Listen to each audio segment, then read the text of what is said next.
draw? Hard to admit that I used to draw.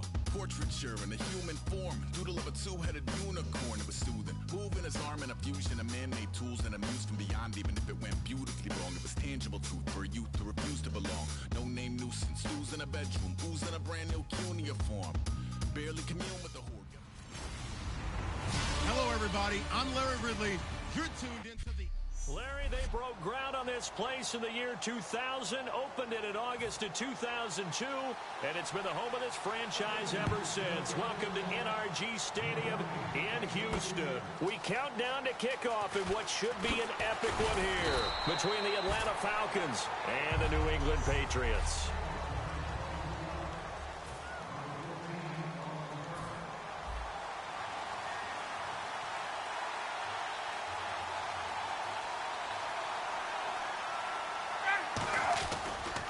They'll run for the first time with Devontae Freeman. It's a loss of 2 there, bringing up second down. We all knew Dante Hightower was a tremendous run-stopping linebacker. What people forgot was even in college, they would use him as a pass rusher in nickel situations, and that really came to pass for the New England Patriots in the Super Bowl against Atlanta when he sacked Matt Ryan and forced a fumble that was recovered by Alan Branch. That may have changed the whole outcome of the game. I think it was. You certainly argue in a big-time fashion that without that, I don't know that they win that game. I'm with you. I think it kick-started their comeback because they needed a takeaway and an empty possession by Atlanta in order to get things initiated. Here's Ryan to throw. Steps away to his left. And he's able to get up here to the 26. And this may be a big early turning point in this Super Bowl. They're going to go for it on 4th down here. They'll indeed go for it with Ryan. They find some open field here. Ryan hit, and he lost the football. And the Patriots have it. And they're going to come up empty here on 4th down. And the aggressive play call simply does not work out. You're on your own side of the field here. Punt it, right? Yeah, I would agree with that. There's a time for analytics and a time for being aggressive, but not with this field position. There's also a time for good old football 101 sense. Yeah. Punt it away. Let your defense take over with better field position. 3 yards on the pickup there, and it'll be second down. Now, for Blount in the Super Bowl, did have a costly fumble late in the first quarter. 9 carries in the first half, only 2 in the second half. Of course, they were trying to come from behind, and Tom Brady was doing a lot of the work. And you remember prior to the Super Bowl, I thought that LeGarrette Blount would carry 20-plus times. I thought he'd be a real workhorse in this game. But as it turned out, once the New England Patriots really got down on the scoreboard, Tom Brady went to a lot of 4 or 5 wide receiver sets, spreading the field, and they went ahead and rode Tom Brady all the way in for a Super Bowl championship. But LeGarrette Blount, usually a very dependable ball carrier. 12 yards there as they move the chains. And that's how you pick up a first down. Not only does he make the catch, but has enough body control to get his feet down inbounds, toe-tapping and dragging to make sure he gets it done. Looking for someone to throw to. Dumps it off to Lewis. Give him 6 on the play, and that'll make it second down. I know most of the time when the ball's in the air, you're thinking wide receiver, tight end, but running backs, they can be a big part of any passing offense nowadays. Brady to throw on second down.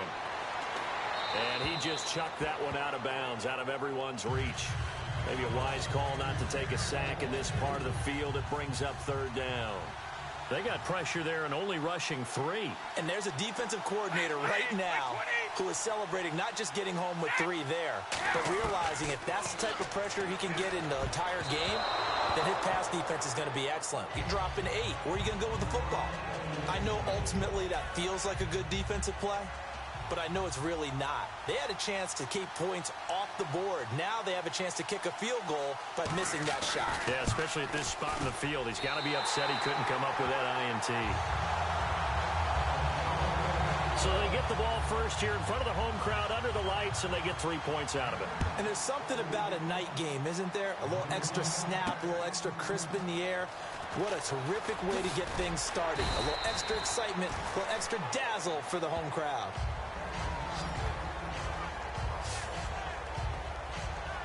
And now the possession will switch over to the Atlanta Falcons. And this offense so good for 3/4 of the Super Bowl, Charles. At one point, the advanced metrics had them at a 99.5% chance to win. It just seemed like everything was going their way, and then the fourth quarter happened. I think when we review this game and we say, okay, where did it get away from the Falcons? What was the number of plays the Patriots ended up running for the game? 93. And the Falcons ran 46. So they wore down their defense on that one. But look at what they did on offense. They were averaging big-time yardage, running it, passing it, had everything going their way. A 25-point lead should still be enough to win the Super Bowl. Yeah, almost 6 yards per rush, almost 9 yards per pass for the Falcons. Alongside Charles Davis, Brandon Gaudin, it's the Falcons in possession to begin quarter number 2, and they've got it here with a first down. Now Ryan on first down. And this is Gabriel on the catch. Give him 9 there on the first down completion. An ex-teammate used to tell me all the time, I hate experienced quarterbacks because no matter what, you really can't hide what you're doing. And I think that right there, he knew right away where the blitz was coming from, where his primary guy was going to be, and he ended up going to a secondary target for a nice game. I was just going to ask you, that wasn't the primary target. He's so good at that, isn't he? I think he knew right away that he wasn't going to get to his primary guy. I think he read that as soon as he got to the line of scrimmage, knew where the pressure was going to come from, and said, I know how to beat that, and that's what he did. Eluding the pressure right. And he'll go down at the 28. Call it a gain of 3, and that'll make it a second down. Yeah, he only gets a few yards on 1st and 10, but he's better off doing that than throwing an incompletion or even worse, an interception. Freeman, the lone man in the backfield. Here's Ryan. That's caught over the middle. Hooper. And he is into the end zone for a Falcon touchdown. Austin Hooper, 28 yards. And the Falcons have taken the lead. Boy, it's nice to have that big, reliable target you can go to. Each and every time. A lot of people see that position as a fallback. Throw it to them when all else fails. Not at all. This guy can make plays, and that's exactly what he just did. Yeah, play here for a touchdown. That drive goes 80 yards in 6 plays. And the end result, an Atlanta touchdown. Now, Dion Lewis to return. At the 30-yard line. Here come the Patriots again on offense, the Super Bowl champions, and boy, they have been able to do it a lot of times, Charles, with unsung heroes, haven't they? Look at the names that led them through the playoffs. Hogan, White, Lewis, guys you just wouldn't think of. Yeah, Dion Lewis, a 5th-round pick, 3 touchdowns against Houston in the divisional round. Chris Hogan, undrafted. He ends up having 180 yards in receptions, including 5 plays of 20 yards or more against the Pittsburgh Steelers. And how about James White, a 4th-round pick out of Wisconsin? Think about who he played behind while he was at Wisconsin, and he turns out to be the unsung hero of the Super Bowl. Would have been the MVP if it wasn't for Tom Brady. And you mentioned James White at Wisconsin. He was behind who? Melvin Gordon and Monte Ball, right? That's correct. Now Brady. He's got time in the pocket. And that is incomplete here. Danny Amendola, that was the intended target, and it's 3rd down.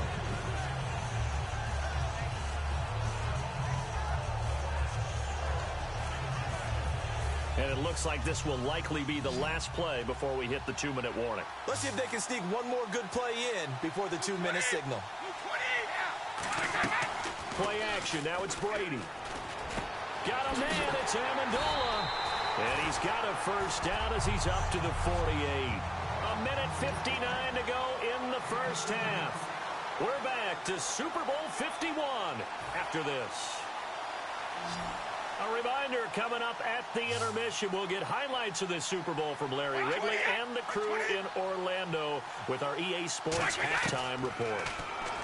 Now Brady, and that is incomplete. The wideout Chris Hogan, the intended receiver, and it's 2nd down. Well, let's change pace for a second. Talk about the Super Bowl. Had some great catches in that game, 2 that will certainly be remembered. The Julio Jones grab on the sideline, and then the last one by Edelman on that drive to tie the game. Unbelievable. I'll start with Julio because it was unlikely to me about him catching the ball because the coverage from Eric Rowe was tight. He was in front of him, and I think he obscured his vision for just a split second, and he still hauled that one in, got both feet down.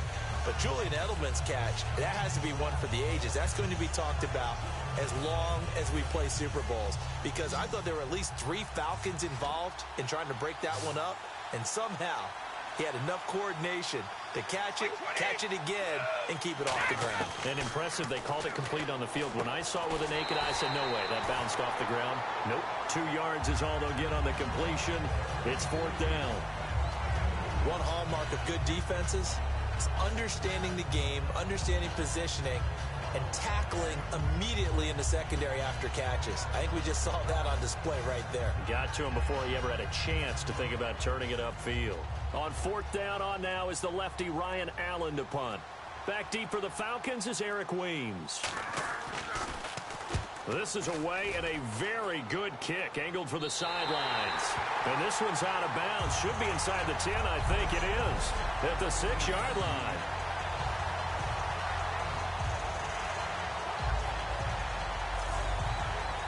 And the Falcons now making their way back out onto the field. And that recipe on their last drive that resulted in a touchdown looked pretty good, so they'll be hoping to do that once more.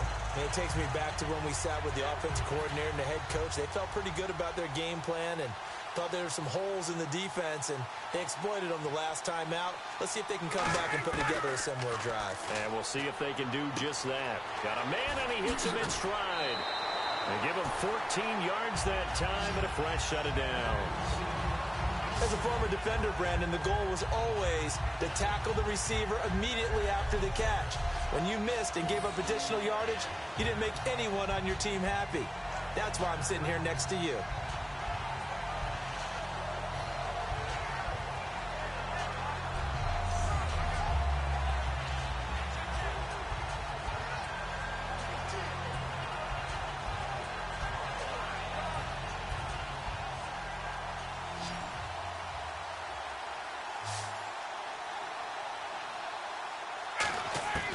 On 1st and 10, it's Ryan. He's going to sling this deep into double coverage, and it's intercepted. Can you believe it? It's a Super Bowl 49 hero, Malcolm Butler. Let's face it, we're all going to remember Malcolm Butler from the Super Bowl, the interception that reverberates, the one that denied Seattle back-to-back Super Bowl titles. But he's become a very talented, good player in the league. He's not going to just be remembered for one play.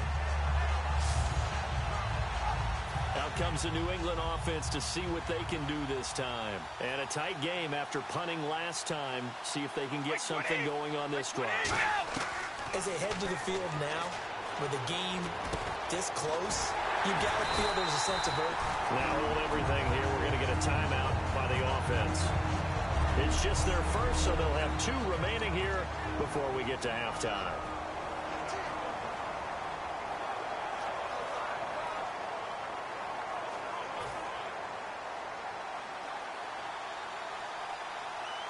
Gronkowski, slot left. Now flags come in. Looked like one of the Patriots might have moved. False start, offense. Here we go on 1st and 15.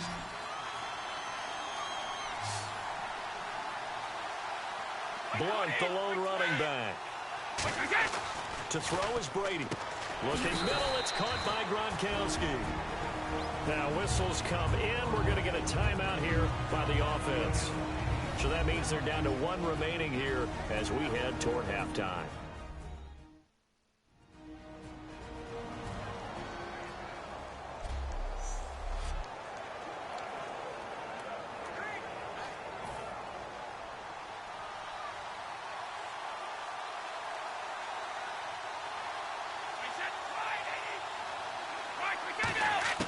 On 2nd down, here's Brady. He's got time. Wide open receiver complete. A good gain of 14 there, and it moves the chains. Falcons did a pretty good job of containing Hogan. 4 catches, 57 yards. Of course, that was coming off a 180-yard performance in the AFC title game. I wonder if that thigh injury he had going into the game hampered him at all, maybe a little bit. But I know this, trying to get away from the Falcons' coverage was difficult for the New England receivers throughout most of the game. But since New England accumulated a lot of plays on offense, I think they wore them down a little bit. And while that touchdown does not give them an insurmountable lead, it's still a lead, and that always feels good to a team. They'd love to take that into the lockers, but a little time left on that clock, so some work to do. I like that. I like how you're guarding against a letdown there. Already looking forward. Coaching them up from right up here in the booth. This will be taken in at the 1. Ooh, with a juke. And he'll take it up past the 25 to the 26-yard line. Let's go.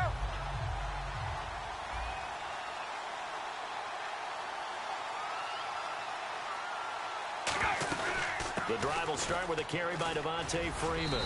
And he powers his way up past the 30.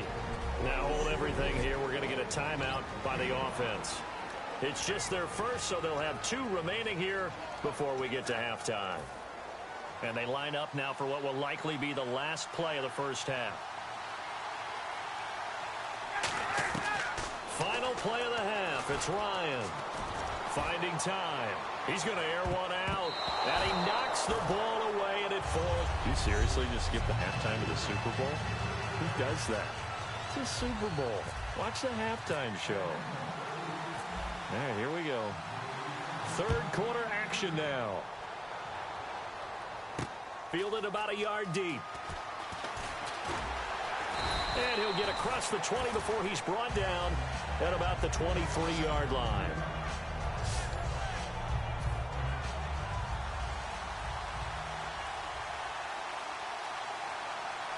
Blunt, the lone running back. He's going to get the football. It's mantled at the point of attack. Yeah, you could pretty much call them all out, couldn't you? Almost by name, right? That was a very tough sequence for the offensive line. But how about that defensive front creating a new line of scrimmage and creating a lost yardage possibility? 1 yard officially on the pickup, and it'll leave them with a 3rd and 11. Offense needs 11. Have to think pass here on 3rd down. The best defensive linemen, they play with great leverage so they can get low and not get bowled over by offensive linemen. They have excellent hands. They can throw people off on a play. We just saw a great example of a really good run stop by a guy playing the defensive tackle position. Ah, yes, Brady to Gronk. You think these two are in sync?